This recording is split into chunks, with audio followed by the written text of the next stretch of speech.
तो ये कहानी तरुण नाम के लड़के की है जो कि अकेला अपने घर से शहर गया हुआ था काम करने के लिए। अभी उसे काम करते कुछ ही दिन बीते थे कि अचानक उन्हें ये खबर मिलती है कि शहर में लॉकडाउन लग चुका है। सारे काम धंधे बंद हो चुके हैं और इसके लिए एक शॉकिंग बात ये भी थी कि इसकी सैलरी अभी नहीं आई थी। तो इसके पास एक घर तो था जहाँ पर ये रह सकता था, लेकिन इसके सारे पैसे और राशन लगभग ख़त्म ही होने वाले थे। ये कुछ दिनों तक इंतज़ार भी करता है कि लॉकडाउन कहीं खुल जाए तो बात बन जाएगी, लेकिन एक हफ्ते इंतज़ार करने के बाद भी ऐसा बिल्कुल नहीं लग रहा था कि लॉकडाउन खुल पाएगा। तो अब इसके पास सिर्फ एक ही रास्ता बचा था कि वो वापस अपने घर चले जाए, क्योंकि इसका सारा राशन ख़त्म हो चुका था और इसने जानबूझकर थोड़े से पैसे बचा कर रखे थे कि कहीं घर जाना पड़ गया तो ये थोड़े से पैसे मेरे काम आ जाएंगे। तो उसी दौरान उसे एक बात पता चलती है कि सरकार ने एक बस भेजी है जो सारे काम करने वाले लोगों को उनके घर पहुंचा रही है। और ये बस उसी के एरिया में उसी के पास वाले बस स्टैंड पर आने वाली थी, जो कि रात के लगभग 7 बजे आने वाली थी। अब इसने अपना सारा सामान पैक कर लिया और शाम होने का इंतज़ार करने लगा। जैसे ही शाम के 4 बजे तरुण अपना बैग लेता है और अपना रूम लॉक करके निकल जाता है, लेकिन जैसे ही वो रोड पर निकलता है वो देखता है कि वहाँ आसपास कोई भी इंसान नहीं है। उस टाइम पर ऐसा माहौल बन चुका था कि जैसे दिन में भी डर का माहौल हो। वो चुपचाप अपना सामान लिए हुए आगे बढ़ता रहता है और 10 मिनट बाद बस स्टैंड के पास पहुंच जाता है। अब उसे अपने ही ऊपर शक होने लगता है कि कहीं उसने गलत खबर तो नहीं सुन रखी, क्योंकि पूरा बस स्टैंड खाली है। लेकिन फिर भी वो 7 बजने का इंतज़ार करने लगता है, क्योंकि उसे पता है कि ये उसके लिए आखिरी मौका है जब वो अपने गांव जा सकता है। जैसे ही 6 बजे वहाँ पर कुछ लोग आने शुरू हो गए जो कि तरुण की तरह ही अपनी घर जाने के लिए उस बस का इंतज़ार कर रहे थे। अब इसे कंफर्म हो चुका था कि एक बस आएगी जो कि उसे अपने घर तक ले जाएगी। अब इसने सोचा कि कम से कम मैं अपने घर में बता देता हूँ कि मैं वापस आ रहा हूँ, लेकिन उसके मोबाइल का बैलेंस अभी ख़त्म हो चुका था और वैसे भी ना ही उसके घर में बाइक है ना ही कोई गाड़ी जब उसे कोई लेने आएगा।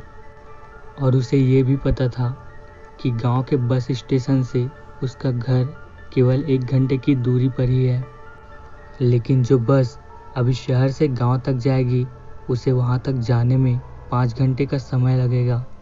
तब तक बहुत ही ज़्यादा रात हो जाएगी। अभी रात के 7 बज के लगभग 10 मिनट हो रहे हैं, लेकिन बस अभी तक आई नहीं है। तरुण यही सब सोचते हुए बैठा हुआ था, लेकिन अचानक उसके कानों में हॉर्न की आवाज़ आती है और सामने से एक हेडलाइट की रोशनी इसकी आंखों में पड़ रही थी।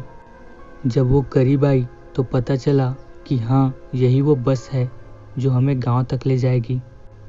जैसे ही बस वहाँ पर रुकी, वहाँ से एक कंडक्टर निकला जो कि अपने मुंह पर मास्क लगाए हुए था और सबको मास्क लगाने के लिए बोल रहा था। वो जैसे ही बस के अंदर चढ़ता है उसे अजीब सा लगने लगता है, क्योंकि बस में पूरी तरह अंधेरा था और बहुत ही कम लोग बैठे हुए थे, क्योंकि सब सोशल डिस्टेंसिंग का पालन कर रहे थे। इसके मन में एक डर था कि बस कहीं गांव के स्टेशन से आगे ना निकल जाए, इसलिए उसने अपने पूरे सफ़र में एक झपकी भी नहीं ली थी।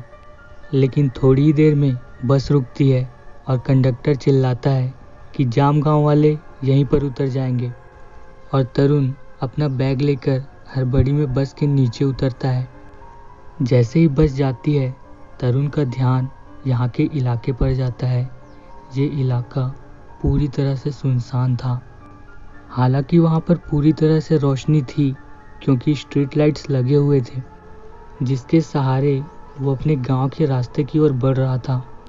अब उसको आधे घंटे हो गए थे चलते चलते और उसका कंधा भी दुखने लग गया था, क्योंकि उसने अपना पूरा सामान एक कंधे पर रख रखा था। वो लगभग अपने गांव के बाहर ही पहुंच चुका था, लेकिन अचानक वहां बहुत सारे कुत्ते होते हैं जो कि इसे भौंकने लग जाते हैं। लेकिन ये भी डर के मारे आगे भागने लगता है।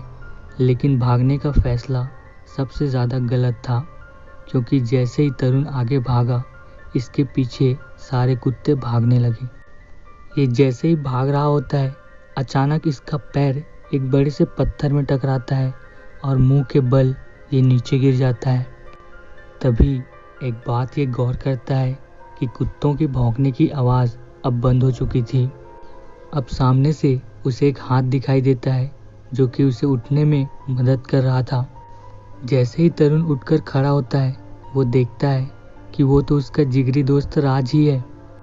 ये उसे देखकर बहुत ही ज़्यादा खुश हो जाता है। तरुण कहता है, अच्छा हुआ भाई तुम आ गए, नहीं तो ये तो मुझे कच्चा ही चबा जाते। अब राज तरुण को उठाकर ये पूछता है कि तुम ठीक तो हो ना। अभी राज का व्यवहार बहुत ही ज़्यादा बदला बदला सा लग रहा था, क्योंकि जब तरुण गांव में रहता था तब राज बहुत ही ज़्यादा बातूनी हुआ करता था। तरुण को कुछ भी समझ नहीं आ रहा था, लेकिन जो भी था तरुण उसे अपना दोस्त समझता था। उसने अपना बैग राज के कंधे पर रखा और कहा, भाई तू मेरा बैग पकड़ यार, मैं बहुत ही ज़्यादा थक गया हूँ। उस समय राज ने कुछ बोला तो नहीं, लेकिन तरुण के पीछे पीछे बैग लेकर चलने लगा।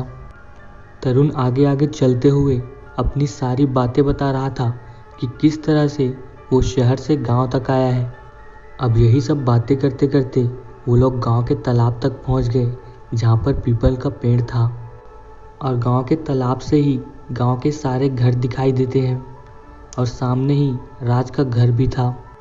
लेकिन एक बात तरुण को समझ ही नहीं आई कि गांव में इतना सन्नाटा कैसे है, क्योंकि तरुण तो रात के 1-2 बजे तक काम के चक्कर में बाहर ही रहता था और हमेशा रात को लेट आता था, लेकिन इस तरह से उसे कभी भी महसूस नहीं हुआ था। तरुण यही पूछने के लिए राज की ओर पलटता है, लेकिन तरुण की सांसें थम जाती है, क्योंकि राज वहाँ पर था ही नहीं और उसका बैग यहाँ वहाँ बिखरा हुआ था। अब तरुण राज को बहुत ही ज़्यादा ढूंढता है, यहाँ वहाँ आवाज़ें भी लगाता है, लेकिन राज का कोई भी पता नहीं चलता। तरुण सोचता है कि राज तो बहुत ही ज़्यादा नटखटी स्वभाव का है और उसका घर भी यहीं पर है, तो शायद वो अपने घर चला गया होगा। तरुण अपना बैग उठाता है और घर की ओर चल देता है। थोड़ी ही देर में तरुण अपना दरवाज़ा खटखटाता है।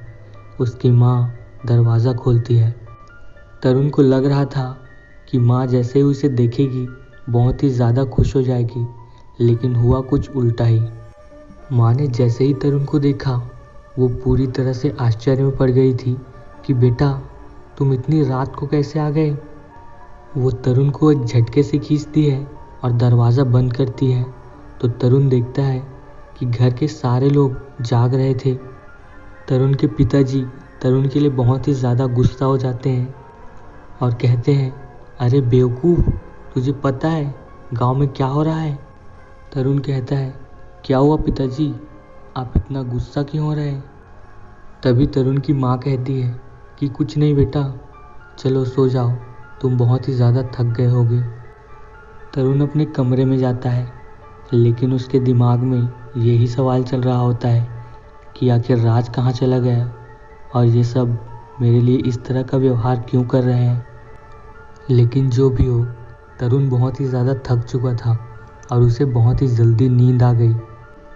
लेकिन जैसे ही सुबह होती है, वो अपनी माँ के पास जाता है और कहता है, माँ मुझे यहाँ से गए लगभग 1 महीने हो गए थे, आपने मुझे देखा तक नहीं था, लेकिन जैसे ही मैं घर आया आप लोग मुझे देखकर खुश होने के बजाय सब मेरे ऊपर गुस्सा हो रहे थे, आखिर क्यों। और पिताजी क्या कह रहे थे, गांव में क्या हो रहा है माँ। तब उसकी माँ बताती है कि उसके बचपन के दोस्त राज की मौत हो चुकी है और लोग कहते हैं कि वो रात को गली में घूमते हुए कई बार देखा गया है और इसीलिए तेरे पापा तेरे लिए गुस्सा हो रहे थे कि तू बिना बताए कैसे आ गया। लेकिन जैसे ही तरुण ने ये बात सुनी कि राज की मौत हो चुकी है, वो पूरी तरह से शॉक्ड हो चुका था, क्योंकि कल जब रात को वो आया था तो राज तो उसी के साथ था।